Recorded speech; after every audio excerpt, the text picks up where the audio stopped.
والصلاة والسلام على سيدنا ومولانا وحبيبنا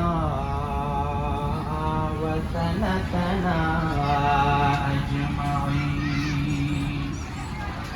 أما بعد، فأعوذ بالله من الشيطان الرجيم. ببركات بسم الله الرحمن الرحيم. وذكر فإن الذكرى تنفع المؤمنين. صدق الله العظيم. إن الله وملائكته يصلون على النبي يا أيها الذين آمنوا صلوا عليه وسلموا تسليما. درد اللهم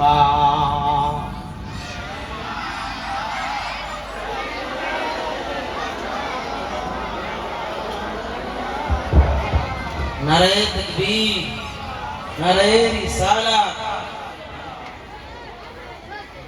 নারে তাকবীর, নারে রিসালাত। জহুরুল ইসলাম সিদ্দিকী সাহেব জিন্দাবাদ। درد اللهم صل على مولانا محمد وعلى آل سيدنا.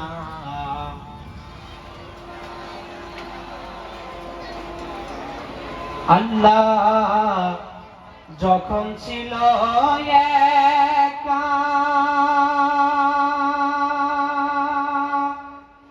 নাহি ছিল কোন সখা, তখন আল্লাহ প্রকাশিতে চায়।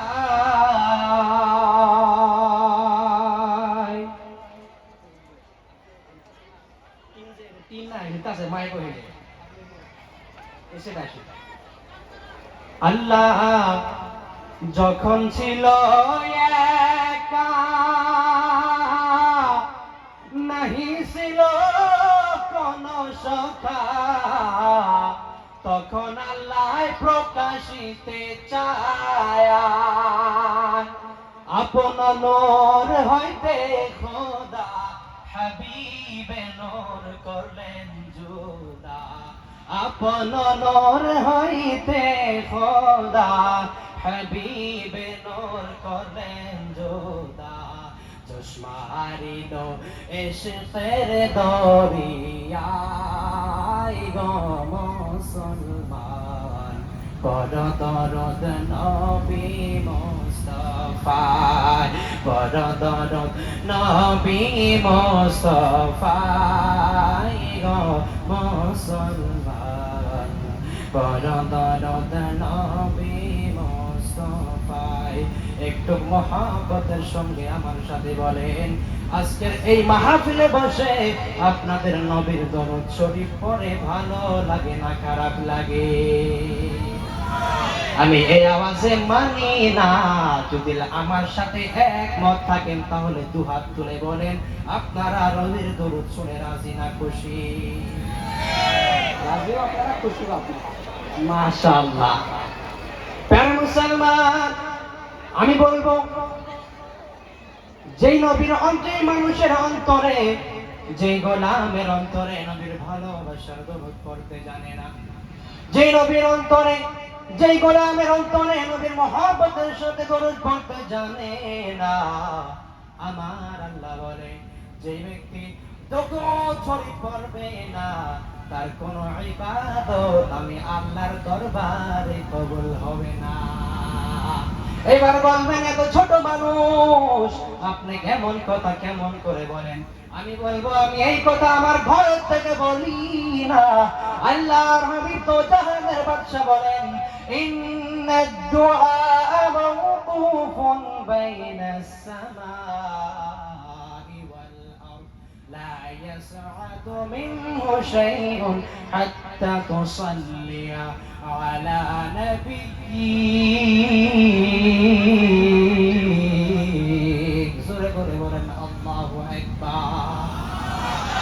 মুসলমান, আল্লাহর হাবিব ডাক দিয়ে বলে, যে গোলামের অন্তরে আমি নবীর দরুদ শরীফ পড়তে জানে না, যে নবীর যে গোলামের অন্তরে আমি নবী মুহাম্মদুর রাসূলুল্লাহর দরুদ শরীফের মহব্বত নাই, সেই ব্যক্তির কোনো ইবাদত আল্লাহর দরবারে কবুল হয় না। এবার আপনারা বলেন, আপনাদের আজকের এই মাহফিলে বসে যে জান্নাতের বাগানে বসে যে ইবাদতগুলো করতেছেন, এই ইবাদতগুলো আল্লাহর দরবারে পৌঁছানোর ইচ্ছা আছে না নাই? আছে? এবার আমার সাথে বলেন আল্লাহুম্মা সাল্লি আলা সাল্লি আলা মুহাম্মাদ সাল্লি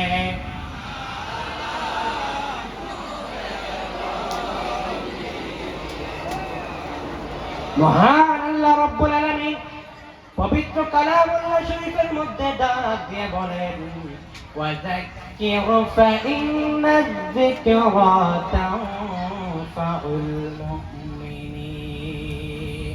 ইয়া রাসূলুল্লাহ, ইয়া হাবিবাল্লাহ, নবী গো, আপনি সাহাবীদেরকে ওয়াজ নসিহত করেন, আপনি সাহাবীদেরকে দিনের দাওয়াত দেন, আপনি সাহাবীদেরকে বোঝান। আমার হাবিব ডাক দিয়া বলে, রব্বুল আলামিন, আমি এই যে সাহাবীদেরকে বুঝাবো, সাহাবীদেরকে ওয়াজ নসিহত করব গো মাওলা, ও রব্বুল আলামিন বলে দেন, আজকে যেই রাইতের মধ্যে সাহাবীদেরকে বুঝাবো, এই বুঝানোটা আমি আল্লাহর, তুমি তো আল্লাহর দরবারে পছন্দনীয় হবেনি।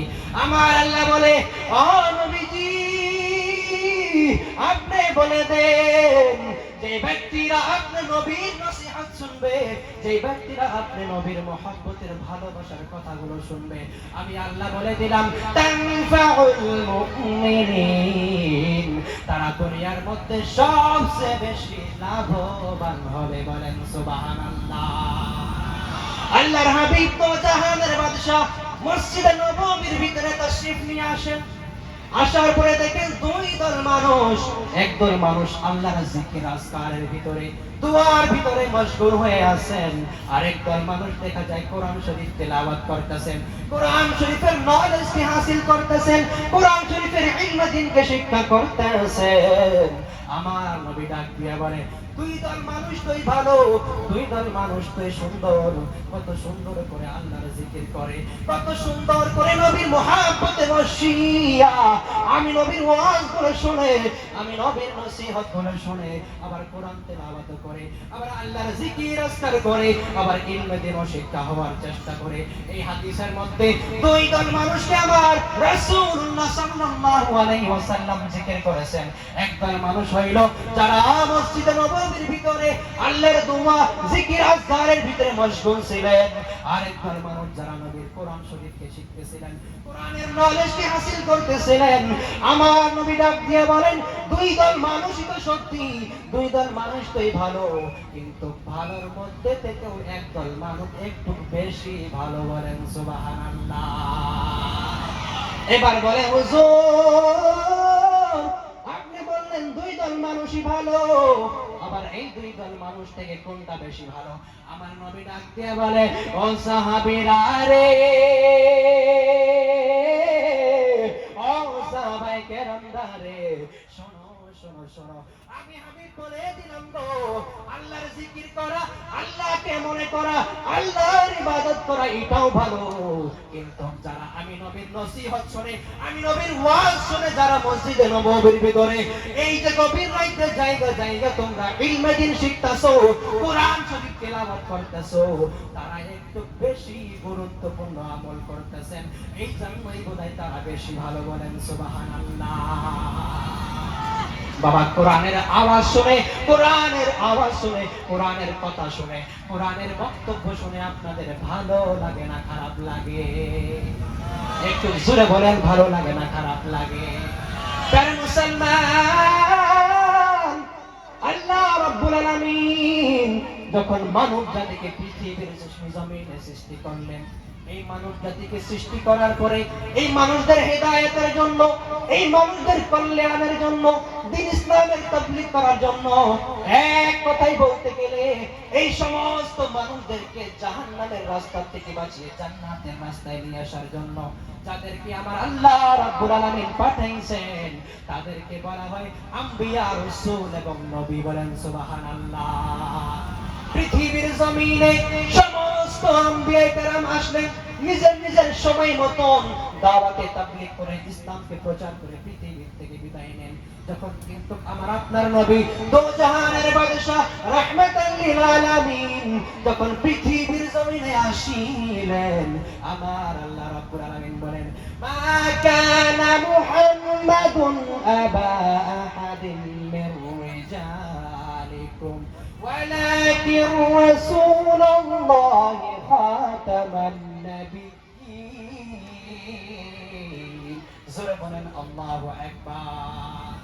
প্রিয় মুসলমান, আল্লাহ রাব্বুল আলামিন বলতেছেন, আমি যে হাবিবকে সবের পর লাস্টে দুনিয়াতে পাঠাইছি তিনি এমন একজন নবী, যে নবীকে আমি কোন পৃথিবীর পুরুষ মানুষদের বাপ বানাই নাই। জোরে বলেন সুবহানাল্লাহ।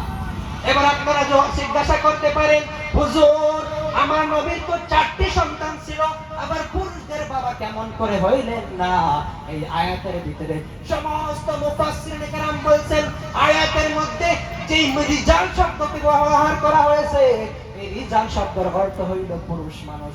আমার আল্লাহ রাব্বুল আলামিন আমার হাবিবকে পৃথিবীর জমিনে এমন করে পাঠাইছেন যে নবীকে কোন পুরুষ মানুষের বাবা আমার আল্লাহ রাব্বুল আলামিন বানায় নাই। সুতরাং 4টা ছেলে ছিল, এই 4টা ছেলে ছিল, কিন্তু 4টা ছেলে পৃথিবীর জমিনে বড় হয় নাই। ছোটবেলায় যেহেতু পৃথিবীর জমিন থেকে বিদায় নিয়ে গিয়েছেন, সেই জন্যই আমার আল্লাহ বলেছেন, মা কানা মুহাম্মাদুন আবা আহাদিন মির রিজালিকুম। আমি এমন একজন নবীকে পৃথিবীর জমিনে সবের লাস্টে পাঠাইছি যে নবী পৃথিবীর জমিনে কোন পুরুষের আব্বা না। বলেন সুবহানাল্লাহ।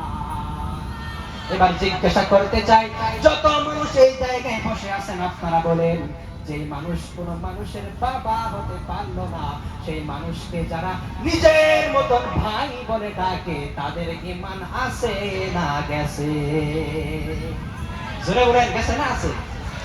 আপনারা বুঝেন নাই। তার মানে হইল আল্লাহ রাব্বুল আলামিন বলছেন যে কোন পুরুষের বাবা আমার নবী মুহাম্মদুর রাসূলুল্লাহ না।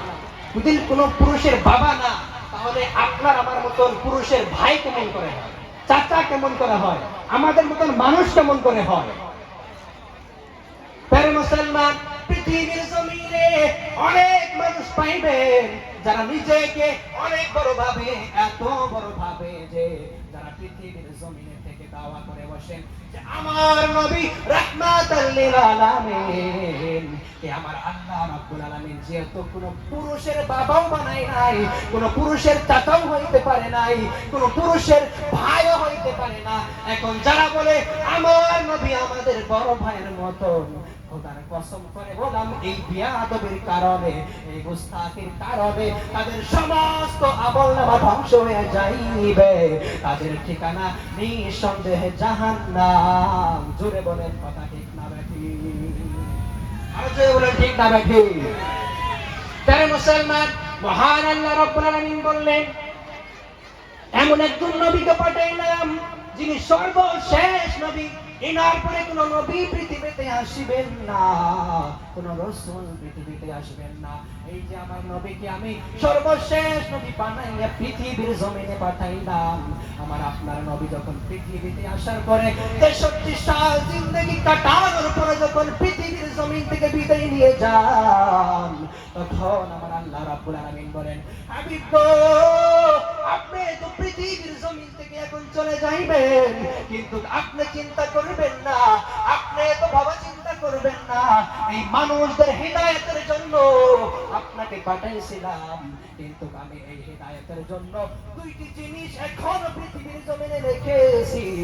এক নাম্বার হলো কোরআন শরীফ, আর দুই নাম্বার হলো আপনার সাহাবা। জোরে জোরে বলেন সুবহানাল্লাহ। এই জন্যই আমার নবী যখন পৃথিবী থেকে বিদায় নিয়ে যান, সবার প্রথম সাহাবীদের সিলসিলা শুরু হয়, খলিফাদের সিলসিলা শুরু হয়। সমস্ত খলিফাগণ পৃথিবীর জমিনে নবীর দাওয়াতকে আগে বাড়ান, ইসলামকে প্রচার করেন, সমস্ত মানুষদেরকে দাওয়াত দেন, জাহান্নামের রাস্তা থেকে বাঁচিয়ে জান্নাতের রাস্তায় নিয়ে আসেন। তারপরে আল্লামা নবহানী রাহমাতুল্লাহি আলাইহি বলেন, পৃথিবীর জমিনে নবী করিম সাল্লাল্লাহু আলাইহি ওয়াসাল্লাম পৃথিবীর জমিন থেকে বিদায় নেওয়ার পরে 6 প্রকারের মানুষ এমন মানুষ ছিলেন, যে মানুষগুলো পৃথিবীর জমিনে দ্বীন ইসলামের তাবলীগ করেছেন, দ্বীন ইসলামের আগে বাড়াইছেন, মানুষদেরকে কল্যাণের দিকে নিয়ে আসছেন। এক কথায় বলতে গেলে সমস্ত পৃথিবীর মানুষদেরকে জান্নাতের দাওয়াত দিয়েছেন। তারা 6 প্রকারের লোক। আল্লামা নবহানী রাহমাতুল্লাহি আলাইহি বলেন, সবার প্রথম হইল কুতুব, আকতাব, আইম্মা, আওতাদ, তারপরে আবদাল, তারপরে রিজালুল গায়ব, তারপরে হলো আউলিয়া। জোরে বলেন সুবহানাল্লাহ। আজকে আপনারা যেই জায়গায় বসে আছেন, এটা কোনো আম জায়গায় নয়। আল্লামা হযরত নূর মোহাম্মদ আলাইহির রহমান উপদেশে আজকের এই প্রোগ্রাম আয়োজিত করা হয়েছে। আমার আল্লামা নবহানী রাহমাতুল্লাহি আলাইহি বলেছেন, কুতুবের মধ্যে থেকে যেই মানুষগুলো পৃথিবীর জমিনে দাওয়াত দিয়েছেন, কুতুব বললাম, আবদাল বললাম, আওতাদ বললাম, রিজালুল গায়ব বললাম, এই সমস্ত সিফাত যার ভিতরে জমা হয়ে যায়, তাদেরকেই আউলিয়ায়ে কারাম বলা হয়। বলেন সুবহানাল্লাহ। আজকে যেনার উদ্দেশ্যে, যেনার ঈসা আলাইহিস সালামের মাকসাদে এই জান্নাতের বাগানে আসিয়েছেন, তিনাকে আপনারা সবাই চিনেন। তিনার নাম এমন একজন মানুষ ছিলেন পৃথিবীর জমিনে, নবীগণ যেরকম না খেয়ে না দেয় পৃথিবীর জমিনে ইসলামকে প্রচার করেছেন, তিনি এমন একজন মানুষ ছিলেন যে মানুষ উদালগুড়ির জমিনে এসে গাছের রসের পাতা খাইয়া মানুষের ঘরে ঘরে যাইয়া ইসলামকে প্রচার করেছেন। মানুষদেরকে এক কথায় বলতে গেলে জাহান্নামের রাস্তা থেকে বাঁচিয়ে জান্নাতের রাস্তায় নিয়ে এসেছেন। তো হাত তুলে বলেন কথা ঠিক না ব্যাঠিক? আরো জোরে বলেন ঠিক না ব্যাঠিক? যারা হুজুরের কাছে মুরিদ হয়েছেন, তিনারা জানেন তিনি কত কষ্ট করে ওই মরুভূমির জমিনেতে, বালুর জমিনেতে এসে সমস্ত জায়গাতে ঘুরে ঘুরে, সুতরাং আসাম না মেঘালয়ের জমিনে পর্যন্ত যায় ইসলামকে প্রচার করেছেন, মানুষদেরকে বায়াত করেছেন, সুন্নি বানিয়েছেন, সমস্ত মানুষদেরকে কল্যাণের দিকে নিয়ে এসে সুতরাং জান্নাতি বানিয়ে এই দুনিয়া থেকে বিদায় নিয়েছেন। বলেন কথা ঠিক না ব্যাঠিক? প্যারে মুসলমান, বলতেছিলাম যখন এই আউলিয়ায়ে কেরামদের কথা আমার জবানে এসে গেল, আমার আল্লাহ রাব্বুল আলামিন সবার প্রথম যখন কোরআন শরীফকে নাযিল করলেন, এই সমস্ত আউলিয়াদের কথা আমার আল্লাহ রাব্বুল আলামিন বলেছেন, আলা ইন্না আউলিয়া আল্লাহি লা খাউফুন আলাইহিম ওয়া লা হুম ইয়াহজানুন। জোরে বলেন আল্লাহু আকবার। তাই মুসলমান, আজকে যে ওলির দরবারে এসেছেন, যাদের বিষয়ে আমার আল্লাহ রাব্বুল আলামিন বলেছেন তারা এমন ওলি, তারা এমন পরহেজগার নেককার বান্দা, যাদেরকে যারা নিত্যাগী হয়েছেন, যারা পরহেজগারি হাসিল করেছেন, যারা আল্লাহর কুরবকে হাসিল করিয়া আপনাদের দিলে নবীর মুহাব্বত কেটেছেন, আপনাদেরকে জান্নাতি বানিয়েছেন, তাদের বিষয়ে আমার আল্লাহ রাব্বুল আলামিন বলেছেন তারা এমন মানুষ যাদেরকে দুনিয়ার জমিনে কোনো খৌফ নাই এবং আখিরাতের জমিনে কোনো টেনশন তাদের তাদের হবে না, বলেন সুবহানাল্লাহ। তার মুসলমান, তারপরে আমার আল্লাহ বলেন আল্লাযীনা আমানু ওয়া কানু ইয়াত্তাকুন, জোরে বলেন সুবহানাল্লাহ। তার মুসলমান, এই সমস্ত আউলিয়ায়ে কেরাম যাদের পৃথিবীর জমিনে কোনো খৌফ নাই, আখিরাতের ভিতরে কোনো ডর নাই, তাদের আমার আল্লাহ রাব্বুল আলামিন দুইটি সিফাত বয়ান করেছেন। এক নাম্বার হইল যারা ঈমানদার হবে এবং তাকওয়া হাসিল করবে, পরহেজগারি হাসিল করবে, তারাই হবে আমি আল্লাহর বন্ধু, তারাই হবে আউলিয়া, বলেন সুবহানাল্লাহ। হুজুর আলা হযরত আলাইহির রাহমা ইরশাদ করেন তাকওয়া থেকে মুরাদ পৃথিবীর জমিনে যারা 6 প্রকারের কাজ থেকে বাঁচবে তারাই হবে মুত্তাকি, তারাই হবে তাকওয়াবান। এক নম্বর, যারা কুফর শিরক থেকে বাঁচবে, যারা বদমাযহাব এবং গুমরাহ থেকে বাঁচবে, যারা শুবহাত থেকে বাঁচবে, যারা নবীর হাদিসকে মানবেন এবং কি সমস্ত কাজকে যখন ফলো করে, সমস্ত নবীর আদেশকে যারা ফলো করে পৃথিবীর জমিনে চলিবেন, তাদেরকেই বলা হয় মুত্তাকি। আর এই মুত্তাকিদের কথা আমার আল্লাহ বলেছেন ওয়া আলামু ইন্নাল্লাহা মাআল মুত্তাকিন। যখন কোন বান্দা মুত্তাকি হয়ে যায়, পরহেজগার হয়ে যায়, নবীর তাকওয়াকে হাসিল করে, আল্লাহর খৌফকে দিলের মধ্যে হাসিল করে, তখন আমার আল্লাহ বলে এই বান্দার সাথে আমি আল্লাহ থাকি গো। এই জন্যই তাদের দুনিয়াতে কোনো খৌফ নাই এবং আখিরাতেও কোনো টেনশন হবে না, বলেন সুবহানাল্লাহ। তাই মুসলমান, বুঝতে পারলেন তো? আজকে যেই ওলির দরবারে আপনারা এসেছেন, তিনি কোনো মামুলি ইনসান ছিলেন না। তিনার অসংখ্য কারামত কিতাবের মধ্যে লেখা হয়েছে, অসংখ্য কারামত আমি আমার বুজুর্গানে জিনের মুখে মুখে শুনেছি। তিনি এমন একজন আল্লাহর ওলি ছিলেন যিনি গাছের পাতার রস খায় পর্যন্ত ইসলামকে প্রচার করেছেন, মানুষদেরকে দাওয়াত দিয়েছেন। আল্লাহ যেন আমাদেরকে যা কিছু বললাম শোনার চেয়ে বেশি যেন আমল করার জন্য তৌফিক দান করে, সকলে বলেন আমিন। আর সকলেই আমার জন্য দোয়া করবেন, আমি যেন এরকম করে আমার পুরো জিন্দেগি দ্বীন ইসলামের তাবলীগ করতে পারি, মানুষের খিদমত করতে পারি এবং কি মানুষদেরকে হেদায়েতের রাস্তায় আনতে পারি, সকলে বলেন আমিন। যদি বলার ভিতরে কোনো ভুল বিয়াদবি হয়ে থাকে তাহলে আল্লাহ রাব্বুল ইজ্জতের কাছে তওবা করি, আস্তাগফিরুল্লাহ রাব্বি মিন কুল্লি যামবি ওয়া আতুবু ইলাইহি। আসসালামু আলাইকুম ওয়া রাহমাতুল্লাহি ওয়া বারাকাতুহু। মাশাআল্লাহ।